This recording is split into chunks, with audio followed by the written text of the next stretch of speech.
All right, so what I'm going to do is I'm going to start off by showing you a few things. So first of all, if there's a project that you want to open that you have recently worked on, so you can, as like in other softwares, you have the option to open from here also. You have open recent, or you can just directly go to the location that you have saved it into, or you can just open it directly from here. All of those are okay. Now, what you see here in the composition, you see this red ribbon, okay, and it says refresh disabled. So right now my caps lock is on, okay, and that's why it's showing this to me.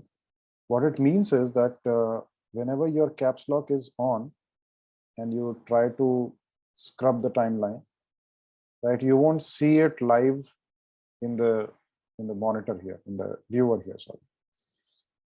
So that's just a way of saying that to, let's say if it's a huge, big composition that you are trying to scrub from one point to another, and you know that, okay, around this somewhere, you want to reach out and do something around this point.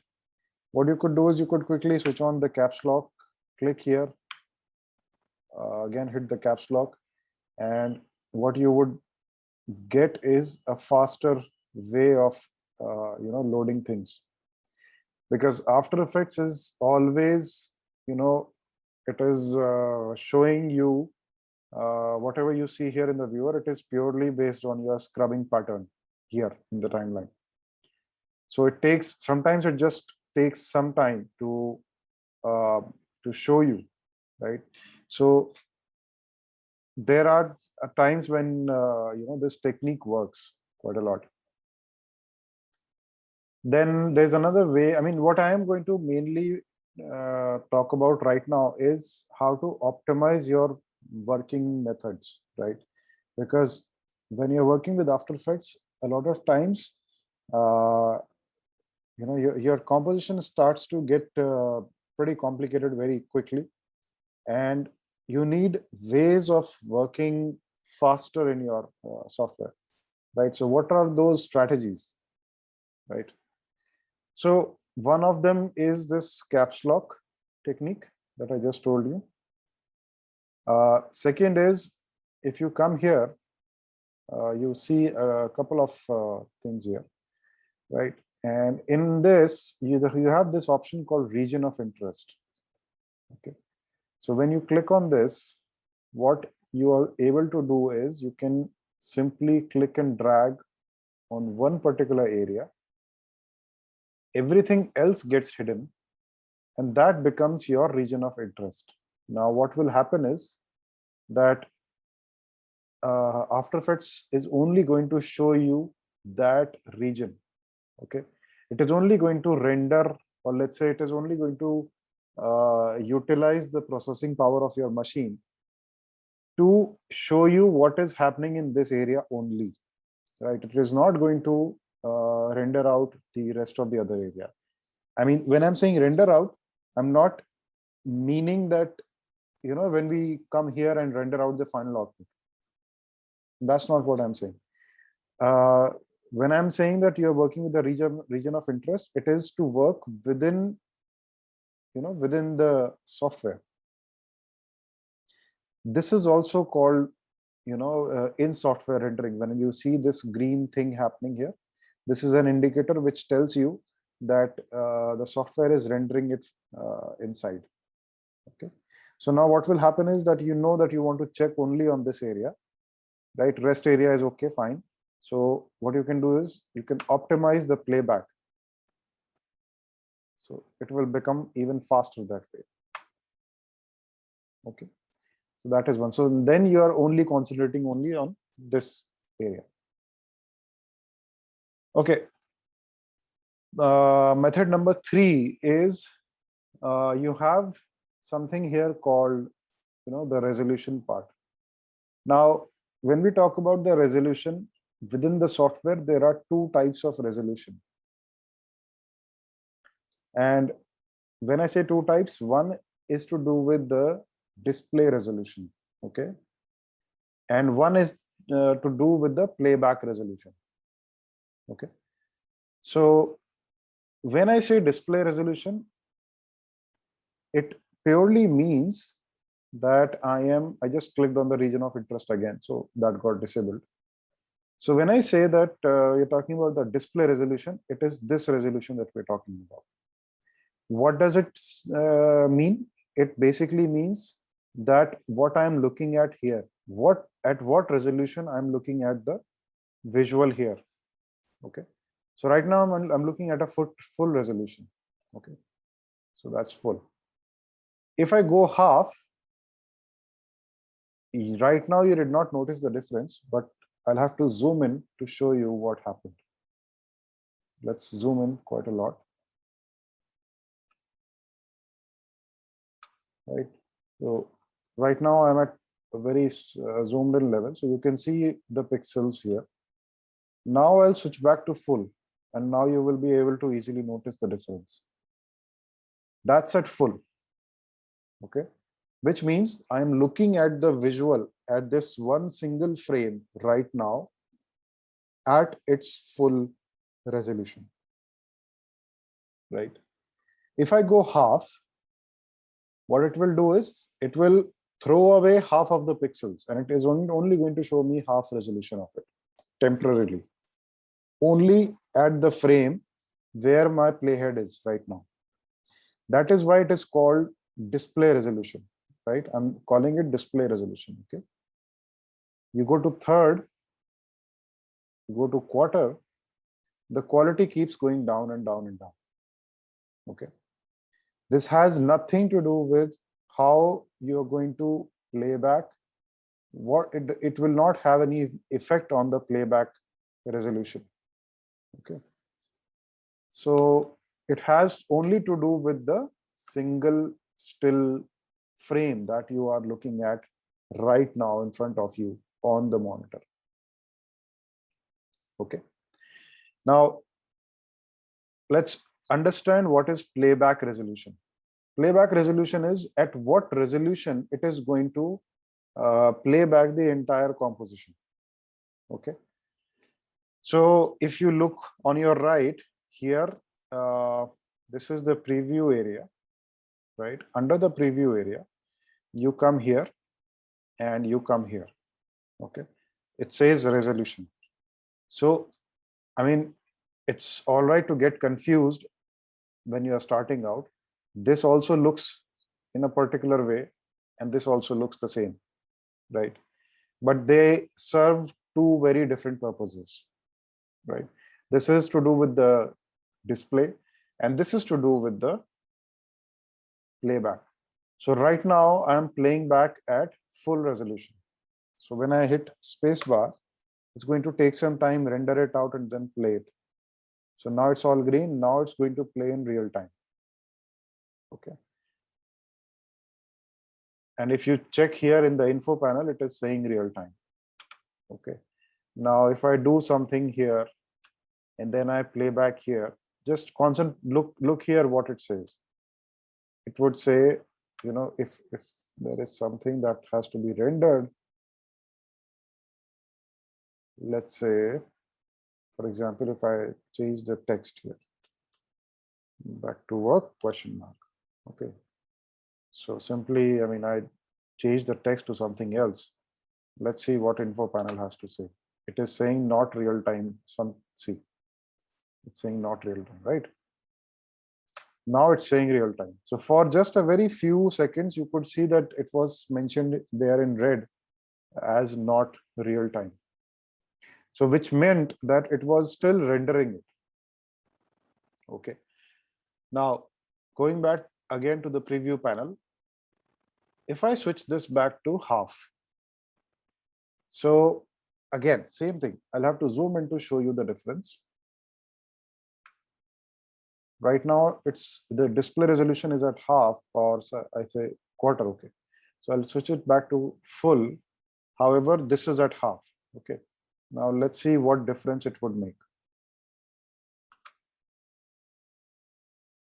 Okay. You can clearly see the pixels. However, if I switch it back to full, you can see that the resolution is very different. So I switch it down to quarter. It's all choppy, right? If I zoom it out, you can now clearly see that there's a huge difference in the playback speed. So what's the point here? The point here is that switch to full resolution only when required.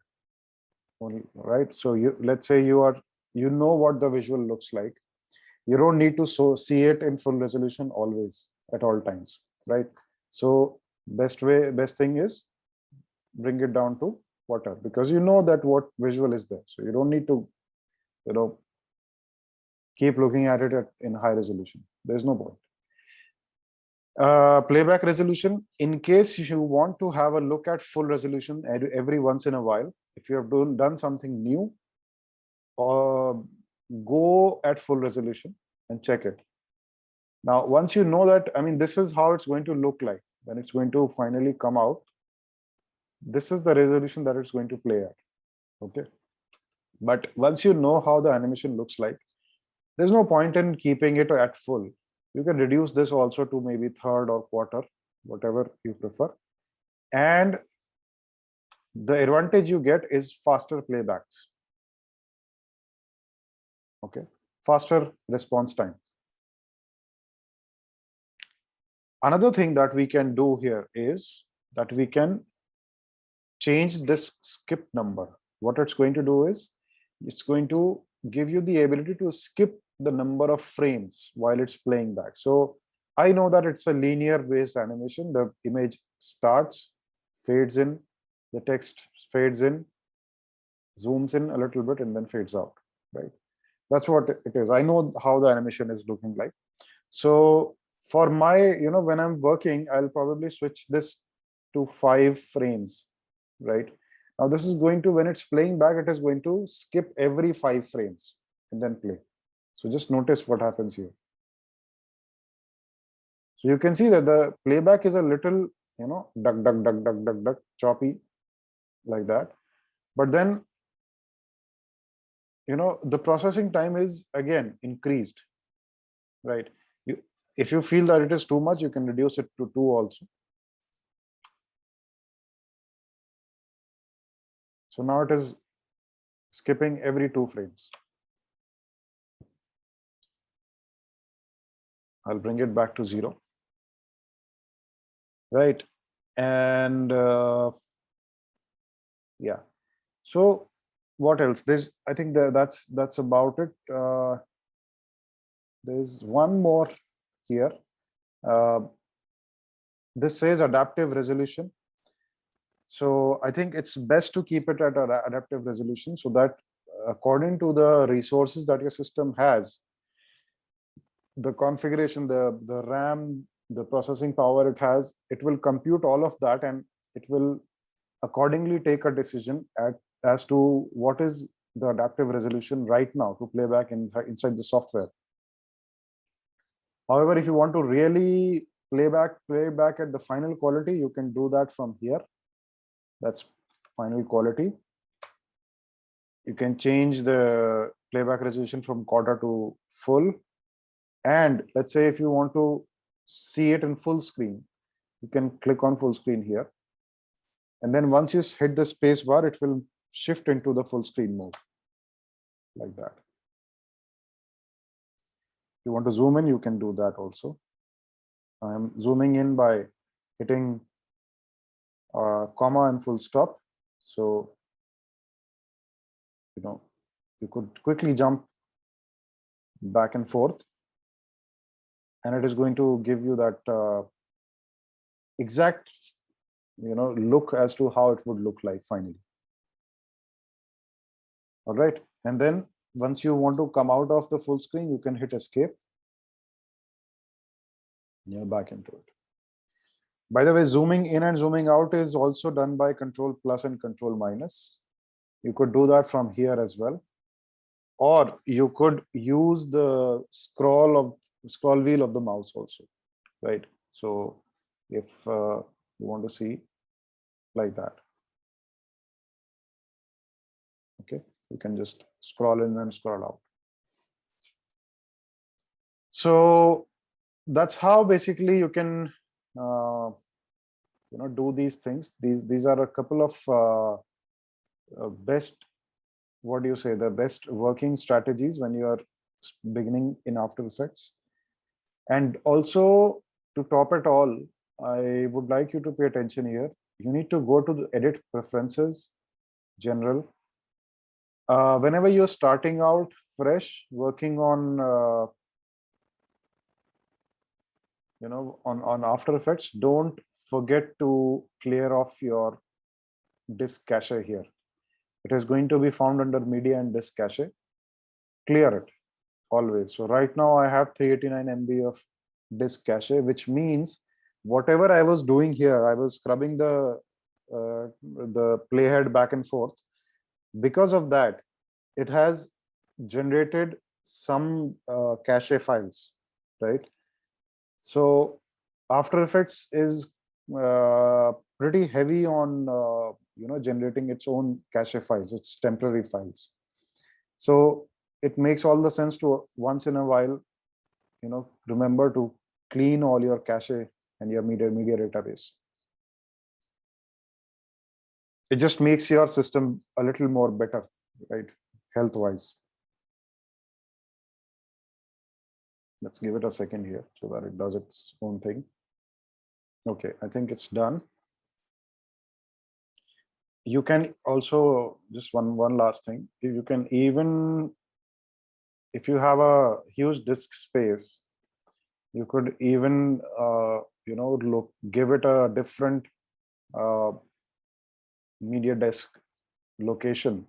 So right now it's located here, which is the default. You could give it somewhere else. You could give it a larger cache. So I think I'll have large disk space somewhere in.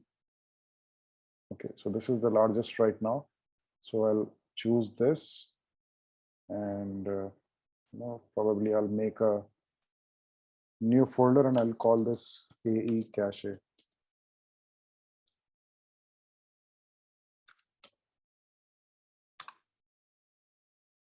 So it never runs out of the temporary disk space, right? Similarly here also. So confirmed media cache, you could define these spaces.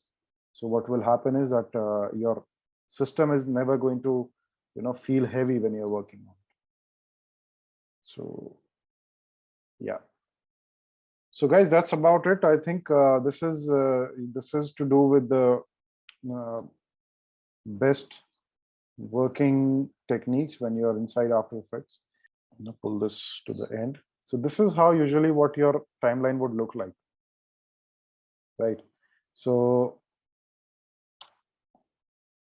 when there's always an area that you work with.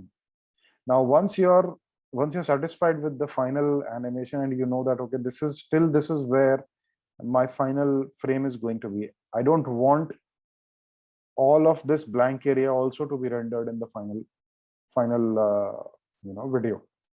So what I will do is I'll define the render region, right? And how I do that is I can either do it manually. I can come here and click and drag. But the problem with it is sometimes your playhead is not going to allow you to do that. So I think the best way to do it is you keep your playhead in the point at the place where you want the render region to be defined. Sorry about that. Just give me a sec. Okay. So you place your playhead there, and then you can just hit the N key. All right. And what that does is that defines your render region. And then if you don't really want, you're not really interested in looking at the extra area, you're like, I don't want to look at it. So what you can do is you can right click and say trim comp to work area. So what it's going to do is it's going to trim this composition to this work area. So this is how you're basically defining your work area. Okay, so I'm just going to say trim comp to work area. So it's going to chop off the extra part. That is one. And it's going to essentially,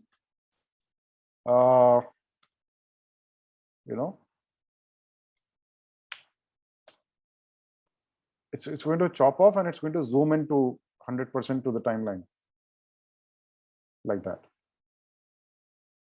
So now what you see here is only your defined area. Sorry, I think my full screen is switched on right now.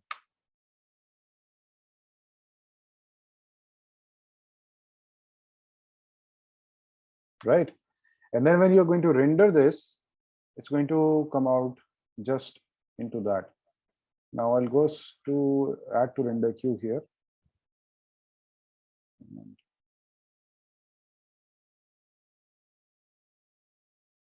choose QuickTime. That's all right.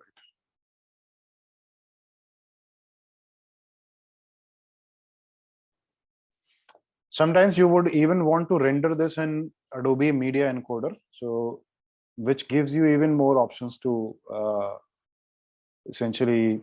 Adobe Media Encoder is essentially a rendering application. Okay, so although you can render it from within After Effects also, that's fine. But if there's a different project that you want to work on simultaneously while it is rendering in Media Encoder, then in that case, it makes sense to send off your rendering task to Adobe Media Encoder.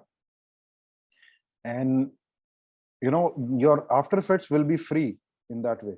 So what you can do is you can, when you say Q in AME, it is Q in Adobe Media Encoder, and you click on this, and it's going to fire off automatically in a second or two. It's going to start off this application, which is Adobe Media Encoder. Just give it a second here. I think it should come up automatically. Yeah, there it is. So that's Adobe Media Encoder. Let this load up and then I'll talk about it. Okay, so this is how it looks like. And since I had clicked on Q in Adobe Media Encoder, the file should automatically appear here. Here it is. So it says Square Instagram, everything is same. So now what you see here is a different, a different, codec here, which is saying H.264, right? And by far, this is probably the lightest video codec which is there for exporting out to video for internet. You could maintain a high bit rate. That's all right. And let's put this in the same location. Let's just ensure it is going there only. Yes, it is. I'll say save. And let's just hit play. Now, there are a lot of things. I mean, other than this also, I'll cover that in probably in a future session. Adobe Media is an exceptionally amazing application because it takes all of your rendering tasks from, it sorts out all of those issues when it comes to rendering. So it's one-stop solution for all your rendering issues and things that are there. So it's going to take some time. It's going to connect to the server. Server is basically a software that is sitting between Adobe After Effects and Media Encoder. So it's connecting to that right now. And once it's able to connect, it's going to start rendering. And you're going to see that preview here. I'm going to put it on a side here while it does its own thing. Okay, let it do its thing while we can start working on After Effects meanwhile. After Effects in the meanwhile doesn't have to be engaged. Okay, you can continue working on that. Now what you could do is you could directly, let me try and show this. So what I just did was I can manually bring this in and have it loaded on top of this layer. So that is one way of doing it. In case I just want to replace the image here, right? What I can do is I can just, before I start to drag it, I can hold down the Alt key on my keyboard and start dragging it afterwards, and then drop it on top of this layer. So what happens is that it just directly gets replaced. Okay, that's one thing. Second is that now you could hit the S key to activate scale.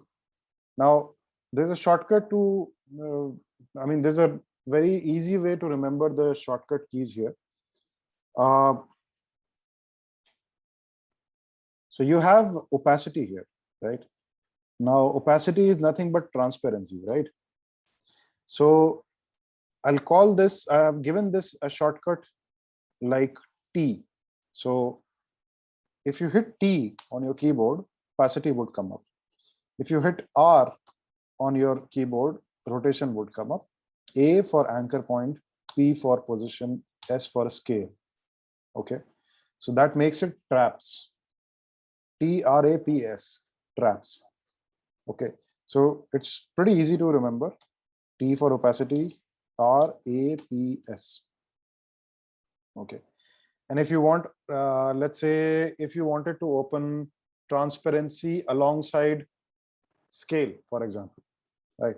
So what I'll do is I'll just add the shift button to the shortcuts. So I already have scale here. So I just need to open transparency, which is opacity.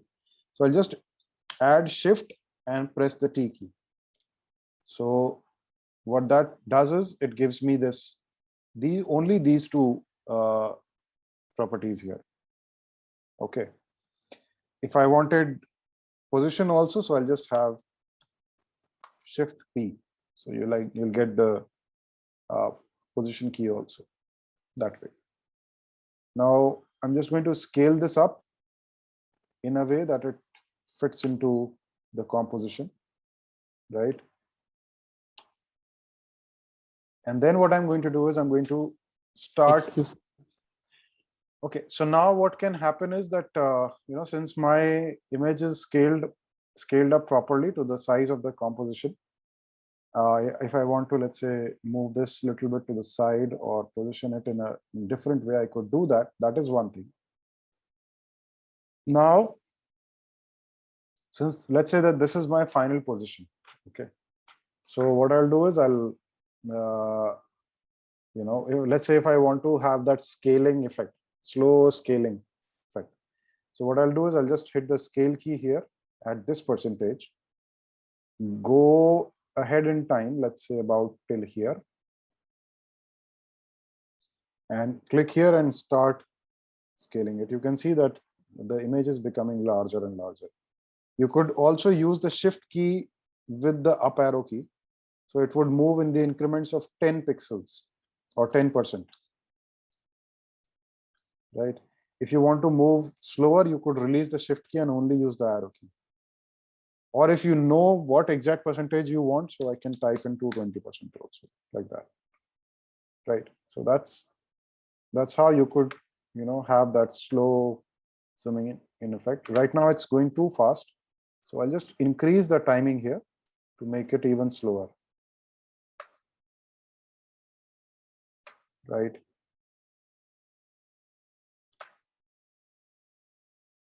So the further the keyframes are, obviously this more time it's going to take to, then what you can also do is, let's say you don't like the final position of this, right? Because it's almost going out of frame right now. So what you can do is, don't directly just adjust the position here. Add a keyframe and over time animate it. Bring it down at the last keyframe. Position it in the manner that you want it to look like. right? So it's going to go that way. It's not directly coming towards, but it's, the composition is still looking good. Now, how do you animate the opacity? Same way. You click here, you make it go 0, type 0 here. Move 10 frames ahead. So I'll just hit Control, Shift, and then right and left arrow. So I can move in the increments of 10 frames. You can see here, here it will show you 10 frames, 20 frames, 30 frames, right? So that way you can quickly move. So let's say I want to have a 20 frame animation to the opacity.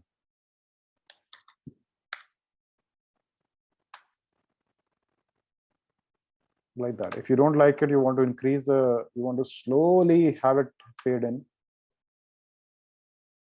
That is the kind of effect that you can drive.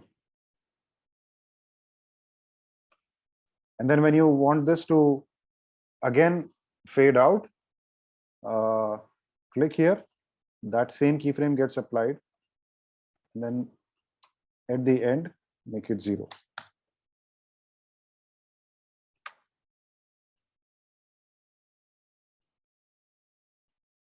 Okay, so now, do you think that you would be able to animate something like a image story? Yes, I'll try, sir. Okay, something like a something to do with the probably a small. Take a theme, right? Whatever you like. It take a subject that is very close to you. It could be, cars, food, travel, anything. So this has been rendered now. Okay, so this just telling you. Let's see.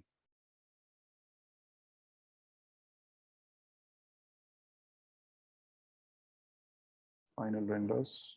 Okay, so both of them are here. Let's see. I mean, you can already see that this is 260 MB that we took the render out yesterday, right? Which I was telling you that I have to still install a few things. And this one is 3.30 MB. What a drastic difference there is, isn't it? And if you play this,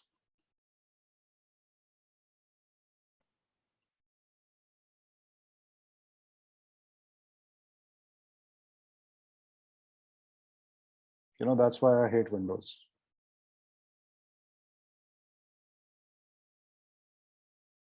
I'm just right clicking and it's taking so much time for no reason. Absolutely no reason.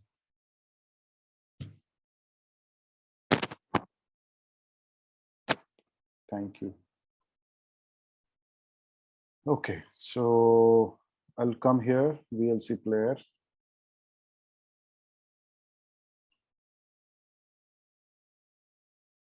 And you can see the quality is same, isn't it? Here, it's 260 MB, similar quality, right? If you want to compare it, keeping it side by side, you will not find any difference unless you're, sitting with a magnifying glass and trying to look for those things. You won't find any difference. So I'm just going to delete this. The bigger file I'm going to delete. I'm just going to keep this file.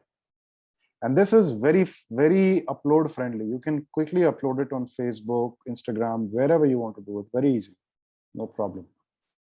This will go very smoothly. Right. Now, there's another thing that I wanted to tell you. You could use audio also to do your assignments. And where you can use audio from, you can download audio from sources which are providing you copyright free audio. Don't download audio from YouTube, from other artists. Probably that will give you a copyright infringement. Don't do that. So what you could do is you could go on places like I don't know, if you search in Google, And searching for Google on Google. Wow. Amazing. Search for YouTube audio library.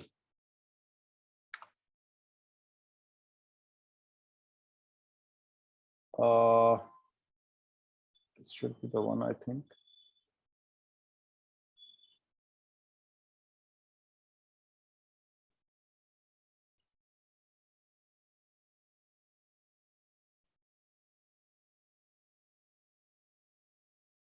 What is this?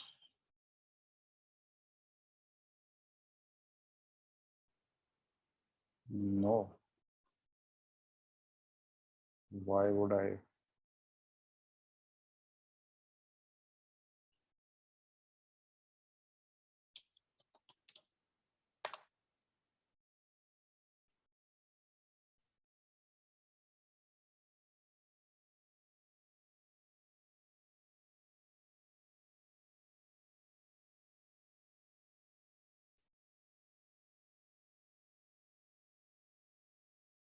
Actually, I was trying to show you something else.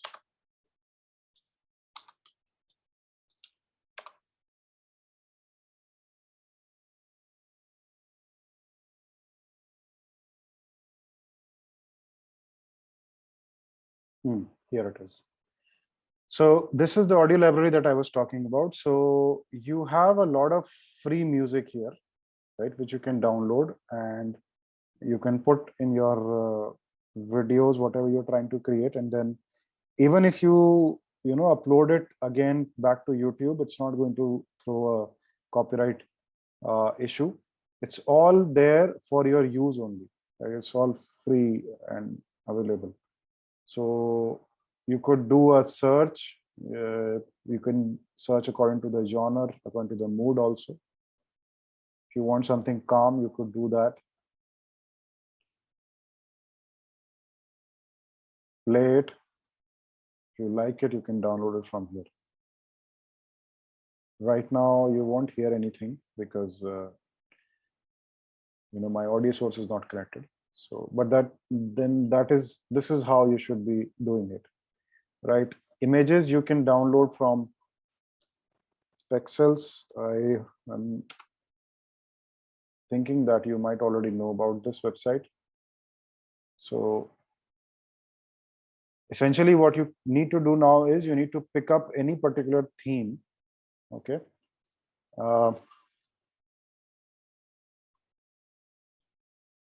Let's say yellow. So what is yellow according to you? This is all yellow. So I mean, you have a lot of what is teal, right? So you could go color wise, you could go fruit wise, food wise, bike wise, anything wise, and then create a sort of a photo story, moving photo story along with sound, along with audio, like that, and then render that out. Okay. Another aspect of this is that you will also need to install QuickTime Pro, which is a software. I mean, these two things you will need for sure: Adobe Media Encoder and QuickTime Pro, right? Otherwise, what will happen is that if you render without without installing QuickTime, you will get huge file sizes like what you got yesterday, was 260 MB, and that won't make a lot of sense, right? These image shows should not anyway beyond 5 MB max, right? There's nothing much happening in this. Only just normal scaling and simple text animation is there. So it should not go beyond anywhere 5 MB. So I'll probably send out some link from where you can download QuickTime, and then you can install that.